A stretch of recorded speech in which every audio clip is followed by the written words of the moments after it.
Makasih Pak Direktur, yang saya hormati Pak Deputi, Pak Erwin, dan Pak Rudo, dan beserta teman-teman sekalian dari Kementerian, beserta sahabat-sahabat dari Sulawesi ya.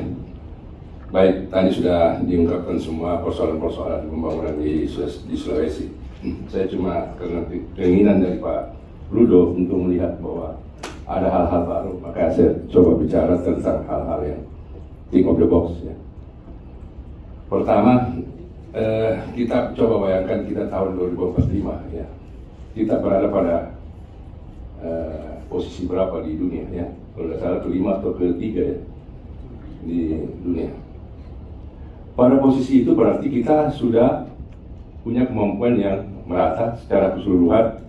Dari pendapatan per kapita kalau Sulawesi Selatan 60 juta, kita berharap tahun 2045 per 30-300 itu kira-kira mungkin 250 jutaan ya, kira-kira mungkin ya. Artinya tingkat pendapatan kita sudah cukup bagus, jadi kita makmur ya. Kembali kalau kita makmur berarti kondisi dari keseluruhan yang ada di Indonesia berarti rata-rata sudah naik semua. Berarti kalau kita bicara desa, desanya mandiri semua, kira-kira begitu. Desa mandiri, kemudian segala hal-hal yang terkait dengan sarana prasarana terhadap ekonomi, saya kira sudah cukup ada terkait pendidikan, kesehatan, kemudian yang lain-lain ya, listrik, air bersih, khususnya di daerah-daerah kepulauan.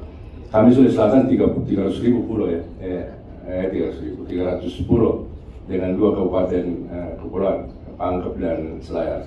Bahkan ada yang dekat dengan Jawa Timur ya. Itu harus sudah bisa terpenuhi semua, dan bahkan mungkin ya persoalan investasi segala macam yang harus kita buka sebesar-besarnya. Sekarang keinginan kita untuk menjadi negara maju, bagaimana sekarang kita Indonesia ini membuat negara lain tergantung sama Indonesia. Bukan kita yang tergantung kepada negara lain, tapi bagaimana kita bisa memenuhi, kalau Ibu Ira tadi bilang memenuhi IKN, kalau saya jauh lagi lebih ke depan, bagaimana kita memenuhi kebutuhan pangan dunia. Indonesia harus bisa bermain di situ, bermain untuk bisa. Jadi kita harus segmen produksi kita adalah ekspor oriented. Tadi kan disebutkan beberapa, termasuk Gubernur Bali, kita impor garam, kita impor bawang putih, kedelai segala macam. Ini harus kita penuhi. Kita harus buat. Jadi mohon maaf, Bappenas harus membuat strategi, membuat kalau kami dulu itu ada kawasan unggulan. Jadi kita buatkan kawasan-kawasan unggulan pada setiap daerah untuk memproduksi misalnya garam. Memenuhi garam itu harus daerah ini. Kemudian bawang putih, kedelai untuk tempe ya, kebutuhan tempe segala macam. Artinya hal-hal yang terkait dengan substitusi impor itu harus kita penuhi. Itu antara lain. Sekarang kita negara kepulauan, harusnya kita bisa bermain di laut ya, tidak lagi di darat. Kita dulu jaya pada saat kita lihat kemarin pertemuan ASEAN, di mana negara-negara di ASEAN ini berkumpul di Pulau Pinisi. Pinisi bukan sesuatu hal yang baru ya, tapi sudah ada sejak dari dulu ya. Bagaimana kita kuasai laut ya, bahkan sampai di Singapura ya ada Pinisi di sana terpandang. Semestinya kita punya daerah kepulauan ini, perahu Pinisi itu banyak tersebar di Indonesia, terutama peruntukannya untuk perdagangan, karena dia tidak terlalu banyak menghabiskan biaya bahan bakar, antara lain untuk kebutuhan misalnya yang tidak cepat basi, misalnya mie atau apa tuh, bisa antar pulau dengan segala macam hal-hal seperti demikian. Ini bisa meringankan cost efisiensi terhadap hal-hal seperti demikian. Itu antara lain kita pikir. Kemudian saya berpikir Indonesia juga sudah seharusnya bisa, tidak perlu kita bangun banyak bandara di Indonesia, karena kita punya laut. Jadi kalau tidak salah, saya sempat baca di RPJPN ini ada Seacraft ya.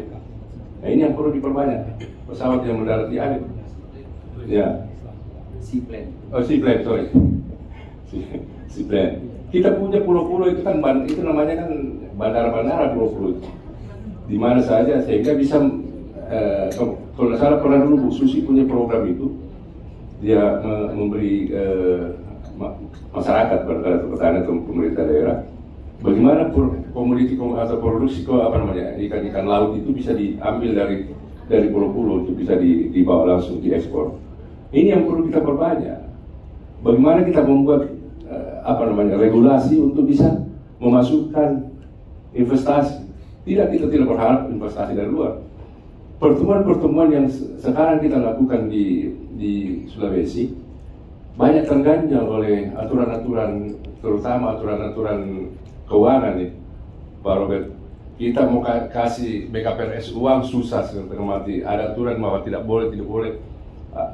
Selain KONI misalnya harus padahal ini harusnya kita buka sebesar-besarnya kan. Kita butuh kerjasama antar daerah. Daerah ini tidak bisa bermain sendirian. Kita harus bisa bekerja sama untuk membagi peran. Kami juga di Sulawesi Selatan juga dulu ada namanya di daerah Bantaeng kerjasama itu tidak jalan juga karena dia terkait banyak hal-hal seperti demikian. Ini yang mestinya dibuka oleh Bappenas untuk bisa membantu kita kerjasama. Bukan hanya kerjasama antar daerah, kita mau kerjasama dengan luar juga semestinya. Dulu kita itu kan 3 ada pelabuhan terame di Asia Tenggara, Batavia, Selat Malaka dan Makassar. Sekarang Makassar habis, pelan-pelan pindah ke Surabaya. Kami ekspor, nggak bisa, harus masuk Surabaya, yang dapat nama Surabaya. Nah, ini yang dibutuhkan sekarang juga, termasuk mungkin Bappenas harus bisa memikirkan kalau dari daerah barat itu Singapura bisa langsung. Kami mestinya Australia, Filipina harus bisa masuk ke Sulawesi ataupun daerah-daerah Indonesia Timur, buka perdagangan itu, sehingga kita bisa berkembang. Jadi berikan kita waktu, dalam arti kata buka itu semua jalur-jalur distribusi. Terus terang waktu kami membahas di Piaga, kami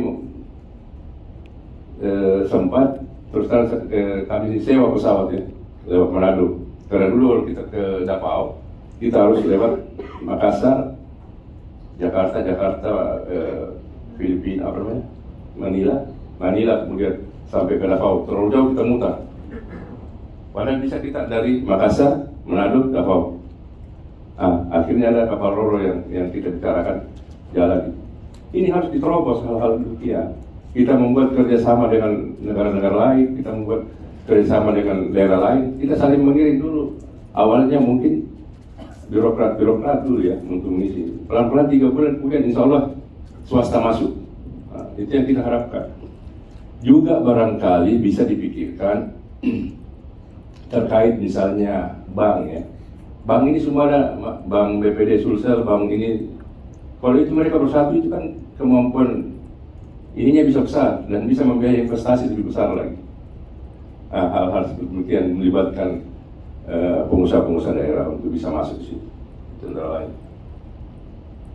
Mungkin ada hal lain lagi terkait misalnya penyakit, misalnya tadi kan penyakit TBC segala macam. Justru saya melihat potensi besar ke depan itu adalah diabetes. Diabetes kalau tidak salah saya sempat lihat 5 terbesar di dunia dari Indonesia itu. Kemudian pembunuh terbesar nomor 1 di Indonesia itu diabetes. Sekarang yang kita konsumsi adalah beras. Beras ini kan tingkat gulanya tinggi. Tidak ada kebijakan kita untuk merubah itu. Maksudnya beras yang kita hasilkan yang tidak menghasilkan gula yang tinggi. Apakah kita bisa mengurangi misalnya beras merah atau beras hitam atau beras porang ya. Orang sekarang sudah main beras porang di negara maju ya. Jadi itu barangkali nanti cara berpikirnya ke sana sehingga petani juga mendapatkan nilai tambah tinggi. Kalau dia tanam hal-hal yang begini kan nilai tambahnya tinggi untuk mereka. Terkait lagi dengan kepemilikan lahan misalnya. Kalau tidak salah saya pernah dengar dulu kan misalnya Jepang, Amerika, Jepang itu mungkin 8 hektar per petani ya. Mungkin Amerika 10 hektar per petani. Dan tapi tidak diwariskan. Kalau kita di Indonesia misalnya bapak ini punya sawah 10 hektar, dia punya anak 2, bagi 5. Kalau di sana kan tidak boleh dibagi karena itu harus dijaga itu lahan abadi. Nah, mungkin kita bisa mencoba hal-hal seperti itu, dan mungkin kita bisa berikan kalau di kehutanan Pak Jokowi itu ada bagi-bagi lahan ya. Kalau bisa pemerintah ada itu untuk membeli kemudian dibagikan ke masyarakat itu jadi lahan abadi untuk sawah ya, sawah untuk hal-hal. Mungkin bisa di ini Pak, biar kami beri kesempatan ke kementerian lembaga untuk ini, atau cukup dulu? Intinya bahwa boleh dicatat hal-hal apa-apa yang kita impor ya, apa-apa yang kita impor itu kita catat untuk kemudian kita berikan kepada pemerintah daerah untuk bisa memproduksi. Terkait misalnya, contoh misalnya kan beras, kalau kita sudah makmur 2045, berarti ketergantungan kita terhadap beras semakin berkurang, kebutuhan terhadap daging semakin naik karena kita makmur. Jadi yang kita perlu, tadi ada usulan peternakan, itu perlu digenjot peternakan. Masa kita di Indonesia, di New Zealand saja jumlah ternaknya lebih besar daripada manusia. Kita di Indonesia lebih banyak manusia daripada ternaknya. Artinya ada yang salah dalam manajemen kita. Nah, ini harus diperbaiki secara bagus. Terkait pariwisata juga barangkali memang harus kita kembangkan baik. Artinya kita coba memanage dengan bagus, dan terutama di Sulawesi Selatan juga kami punya ada kawasan andalan, ada kawasan wisata, Bulukumba dan sekitarnya, Boni dan sekitarnya, Pare-Pare dan sekitarnya. Itu harus dikembangkan dengan tentu harus ada master plan ya untuk membuat itu. Kemudian secara regional lagi mungkin se-Sulawesi harus juga ada, karena kawasan-kawasan apa yang harus kita kembangkan di situ itu perlu dijalankan.